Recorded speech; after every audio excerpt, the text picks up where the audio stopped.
মানে গান গায় যে জেমস? হ্যাঁ, জেমস গান গায়। ওই জেমসের বাড়ি আর কত দূর? এখান থেকে আপনার হলো ভ্যানে 15 টাকা ভাড়া নেবে। 15 টাকা ভাড়া নেবে। গ্রামের নামটা কি? বরট্টি গ্রাম। বরট্টি। ওখানে কি এখনো ঘর বাড়ি আছে তার? তার বাড়ি আছে, বাজার ছোট একটু বাজার আছে। আমরা কিন্তু যাচ্ছিলাম সেই নগরবাউল জেমসের জন্মভিটাতে, মানে পৈতৃক সম্পত্তি যাকে বলা হয়, যেখানে তিনি জন্মেছে, যেখানে লারি পোতা ছিল সেখানে যাচ্ছি। কিন্তু যেতে যেতে যে ভাই আমার গাড়িটা চালাচ্ছে আমাদের, সেই ভাই নাকি গ্রাম সম্পর্কে তার চাচাতো ভাই হয়, মানে তার কাছ থেকে একটু শুনি জেমস সম্পর্কে। দেখা হয় আপনার সঙ্গে জেমসের? আগে হতো ভাই, যখন আসতো তখন দেখা হতো, এখন খুব আর দেখা হয় না। আসেন আর আসে যখন আসে তখন আমি গাড়ি চালাই, ব্যস্ত থাকি, দেখা হয় না। কিন্তু এমনিতে তো দেখা সাক্ষাৎ কথাবার্তা হয়েছে না? এমনিতে হয় ভাই, মাঝে মাঝে আপনার মেসেঞ্জারে। নগরবাউলের একটা গান আমি আপনাদেরকে মনে করে দিই। মনের সাথে যুদ্ধ সিনেমার সেই প্রয়াত নায়ক মান্নাকে অবশ্যই আপনারা সবাই চিনেন। সেই মান্নার একটি মনের সাথে যুদ্ধ সিনেমায় একটা গান ছিল। এইটা গানটা কিন্তু মানে সর্বকালের সেরা হিট বলতে পারেন। গানটা হলো আসবার কালে আসলাম একা, যাইবার কালে যাব একা, মাঝে মাঝে মন রে বলি চক্ষু মেলা কি দেখলাম।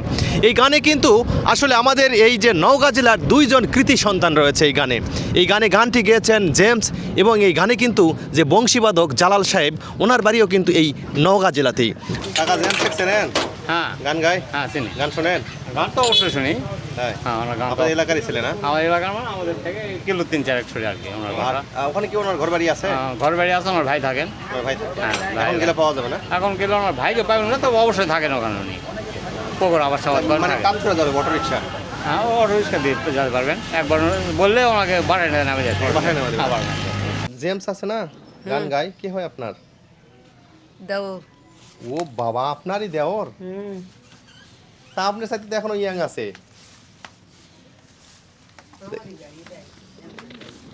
ও আচ্ছা আচ্ছা, দেখতেই পাচ্ছেন এটা কিন্তু জেমস ভাইয়ের ভাবি।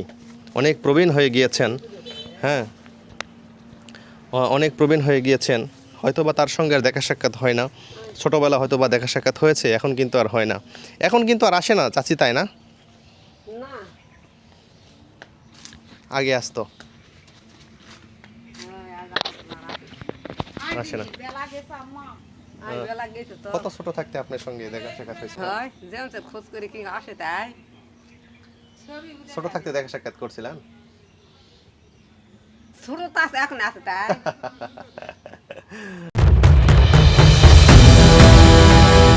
আমি পবিত্র মজুমদার, আমার নতুন আরও একটা ভিডিওতে আপনাদেরকে স্বাগতম। আমি কোথায় এসেছি আপনারা দেখতে পাচ্ছেন, আমার পিছনে এটা কি? এটা দেখে যারা উত্তরবঙ্গে যাদের বাড়ি তাদের অবশ্যই চেনার কথা। আমি কিন্তু এখন চলে এসেছি নওগাঁর সেই নজিপুরে।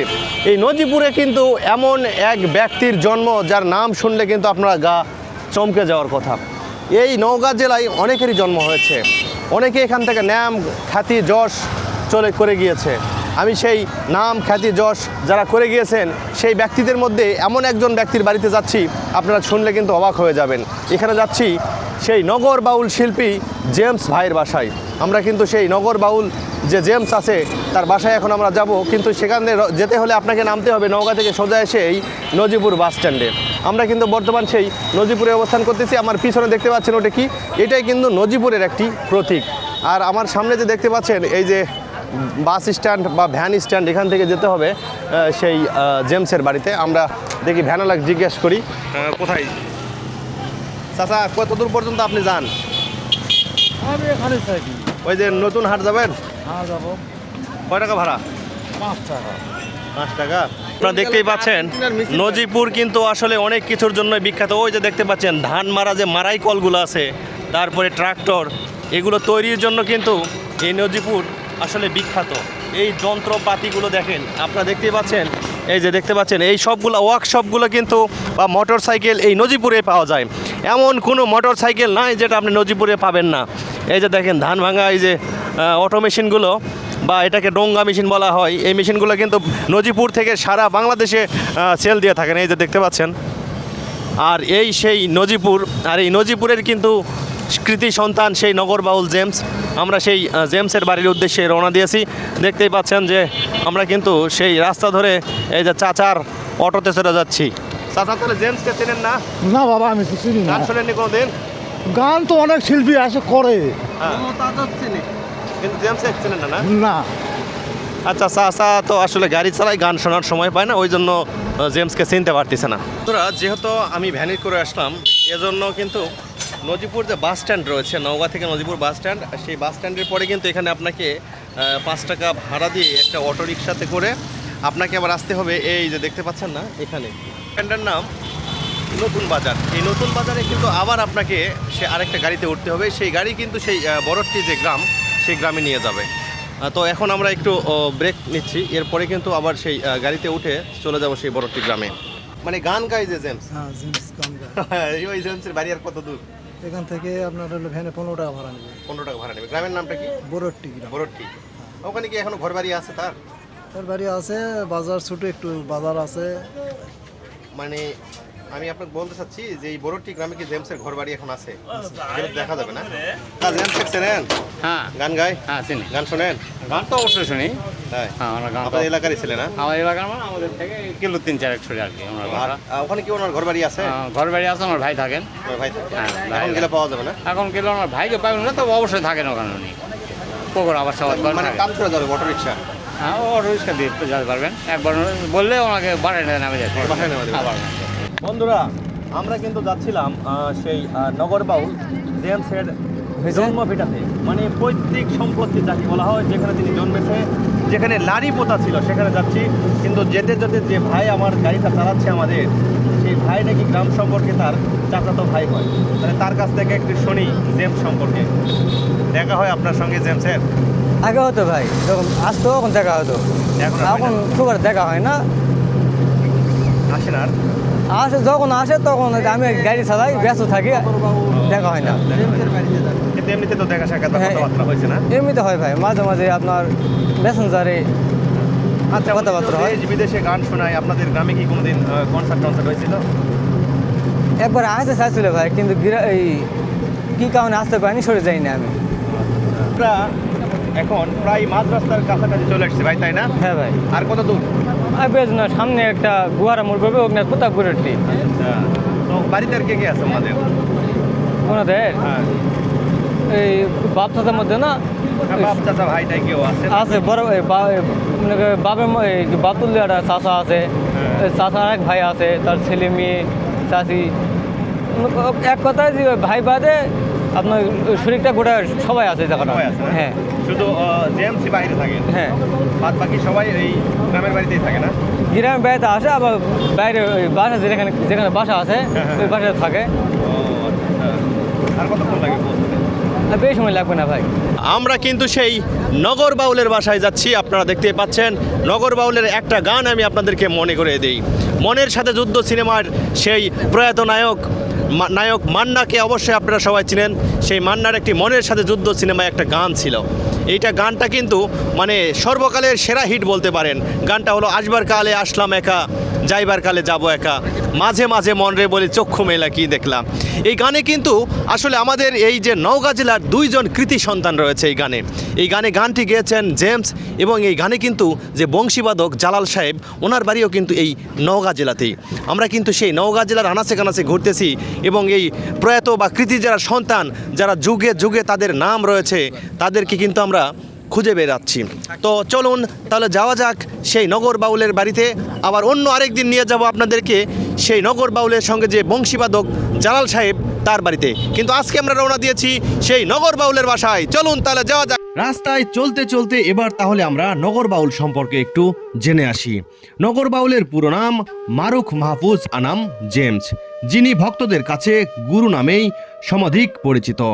বাংলাদেশের ব্যান্ড সঙ্গীতের এক অবিংশবাদিত রক স্টার তিনি। 1964 সালে 2 অক্টোবর নওগাঁ জেলার প্রত্যন্ত উপজেলায় তিনি জন্মগ্রহণ করেন। নওগাঁ জেলার নজিপুরেই তার বেড়ে ওঠা নয়, সেখানে নজিপুরে তার জন্মগ্রহণ করেছেন তিনি ছোটবেলা থেকেই বেড়ে উঠেছেন চট্টগ্রাম শহরে। কিশোর বয়সে গানের টানে বাবার সঙ্গে অভিমান করে তিনি ঘর ছেড়েছিলেন। সঙ্গীত জেমসকে এমনভাবে আঁকড়ে ধরেছিলেন, তিনি ছাড়তে চাইলেও সঙ্গীত যেন জেমসকে ছাড়তে পারেননি। জেমসের বাবা ছিলেন একজন সরকারি কর্মকর্তা, যিনি পরবর্তীতে চট্টগ্রাম শিক্ষা বোর্ডের চেয়ারম্যান হিসেবেও দায়িত্ব পালন করেন। তবে পরিবারের সঙ্গীত চর্চা বিষয়টি স্বাভাবিকভাবে মেনে নেওয়া হয়নি। কিশোর বয়সেই গানের প্রতি প্রবল টানের কারণে বাবার সঙ্গে অভিমান করে ঘর ছাড়েন তিনি, আমাদের নগর বাউল জেমস। এ সময় তিনি চট্টগ্রামের বিখ্যাত আজিজ বোর্ডিংয়ে তিনি থাকতে শুরু করেন। সেখানে খেয়ে না খেয়ে অভাব অনটনের মধ্যেই তিনি সঙ্গীত চর্চা চালিয়ে যান। তবে তার মা নাকি তাকে সৌশলে সুকৌশলে টাকা পয়সা পাঠিয়ে দিতেন।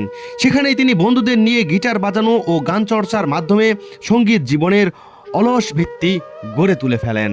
এভাবেই তিনি হয়েছেন আমাদের মাঝে নগর বাউল জেমস। এবং আমি কোথায় এসেছি আপনারা বলুন তো?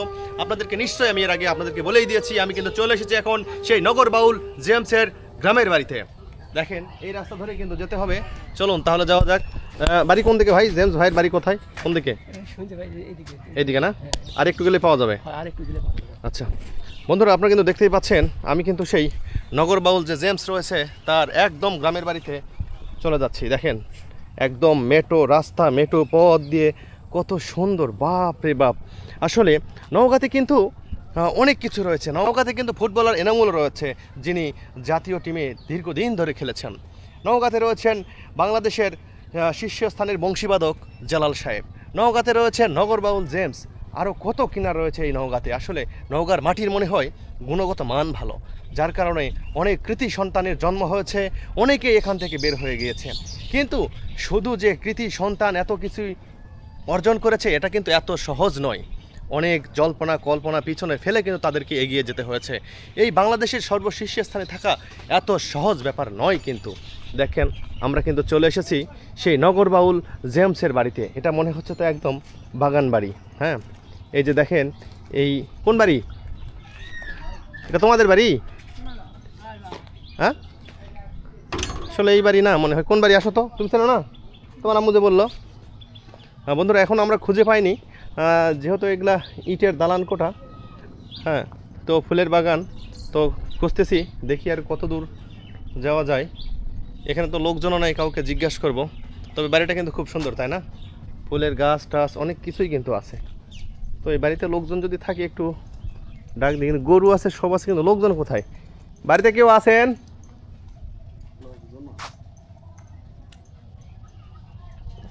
আমরা সাথে যোগাযোগ করার চেষ্টা করতেছি। এই ছোট পিচ্ছি, তুমি চেনো এই বাড়ির লোককে?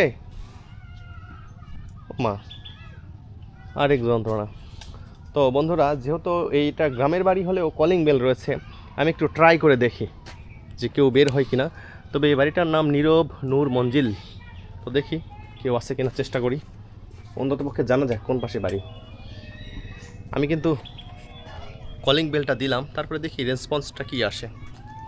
এখানেই নাকি বাড়ি উনি যে বললো, তুমি জানো না? না তো চেষ্টা করি কেউ আছে কিনা। আসসালামু আলাইকুম। এই যে নগর বাউল জেমস, ওনার বাড়ি কোনটা বলতে পারেন? হ্যাঁ ও এই বাড়ি কোনটা? কোনটা? এটা নতুন? ওকে ওকে একটু দেওয়া যাবে না? আমরা একটু যেহেতু চিনতে পারতেছি না, এই পিচ্ছি আসলো একটা মহিলা মানুষ পাঠাই দিল, ও বলতেই পারতেছে না কোন দিকে।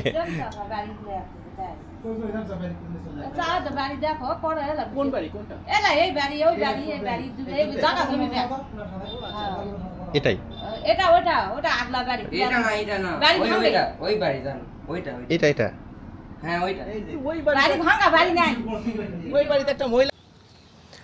নগর বাউল খ্যাত জেমস জন্মস্থান। আমি যেখানে দাঁড়িয়ে আছি, যে ঘরবাড়িটা দেখতে পাচ্ছেন, এটাই কিন্তু তাদের বাপ দাদার মানে ঘরবাড়ি।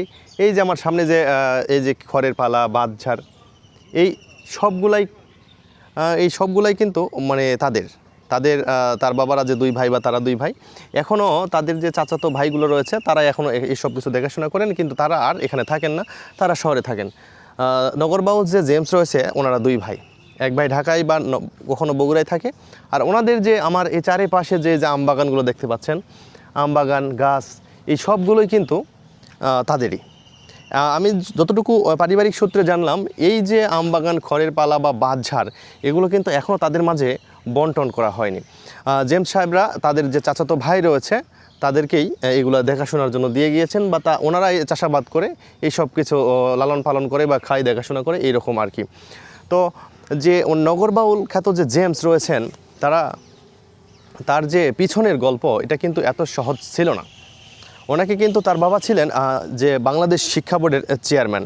তিনি কিন্তু কোনোভাবেই চাননি যে তার ছেলে একজন শিল্পী হোক বা বাউল শিল্পী হোক। অনেক শাসন বাসনের ফাঁক ফোকর দিয়ে কিন্তু সেই জেমস বের হয়ে গিয়েছে। এক পর্যায়ে নাকি যখন ক্লাস ইন্টারে পড়ে সেই সময় নাকি উনি চলে গিয়েছেন বাড়ি ছেড়ে গিয়ে উনি যে চট্টগ্রাম নাকি ঢাকায় কোথায় জানি তাদের যে বন্ধুর বাসায়, সেখানে গিয়ে কিন্তু উনি গানের প্র্যাকটিস করতেন এবং সেখান থেকে তার কিন্তু পথ চলা শুরু হয়। এইভাবেই কিন্তু সেই নগর বাউল খ্যাত যে সুনাম অর্জন করেছেন, এটাই তার পিছনের আরও গল্প রয়েছে। তাকে হয়তোবা অনেক জল্পনা কল্পনার সহ্য করতে হয়েছে, এবং তার যে নগর বাউল খ্যাত যে খ্যাতিটা রয়েছে তার নামের পিছনে, এটা কিন্তু অনেক অবদান রয়েছে সেই জেমস সাহেবের মায়ের অবদান রয়েছে। তিনি যখন রাগ করে ঘর বাড়ি ছেড়ে চলে গিয়েছেন, তার মা নাকি চুপ করে তাকে টাকা পয়সা পাঠিয়ে দিতেন, কারণ সব কিছুর শেষ পর্যায়ে এসে একজনই ব্যক্তি থাকে যিনি মা শব্দটা এমনই, যিনি সন্তান যেখানেই থাক না কেন তার জীবনের বিনিময়ে হলেও কিন্তু সেই সন্তানকে রক্ষা করেন এবং সন্তানকে স্নেহ দিয়ে রাখতে চান। আর সেভাবেই কিন্তু এই জেমসকেও দেখেছিলেন তার মা।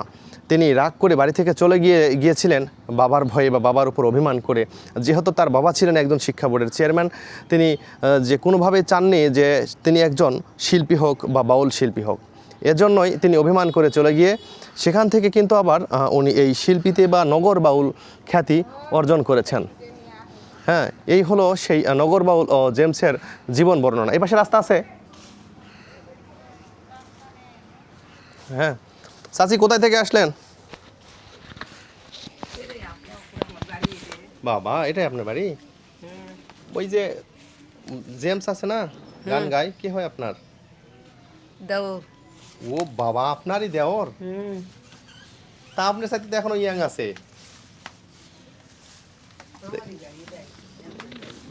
ও আচ্ছা আচ্ছা, দেখতেই পাচ্ছেন এটা কিন্তু জেমস ভাইয়ের ভাবি।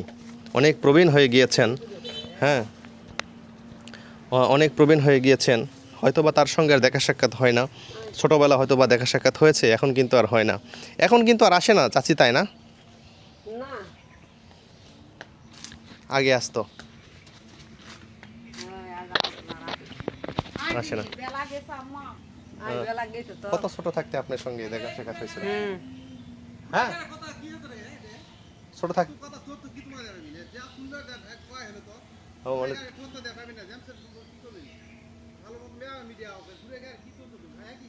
হয় যেমন খোঁজ করে কি আসে তাই। ছোট থাকতে দেখা সাক্ষাৎ করছিলেন? ছোট তো আছে, এখন আছে তাই। তাই না? বড় হলে আর আসেনি? না। আচ্ছা আচ্ছা, রান্না বান্না করে খাওয়াইছিলেন দেওরকে? ব্যাগ করে খিলাছি।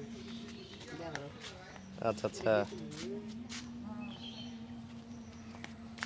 তো যাই হোক, ওনাদের ফ্যামিলির লোকজনরা যেহেতু অনেক সময় হয়তো অনেক লোকজনই আসে, যার কারণে বিভিন্ন লোকের ইন্টারভিউতে ওনারা আসলে তিতবিরক্তি আর কি।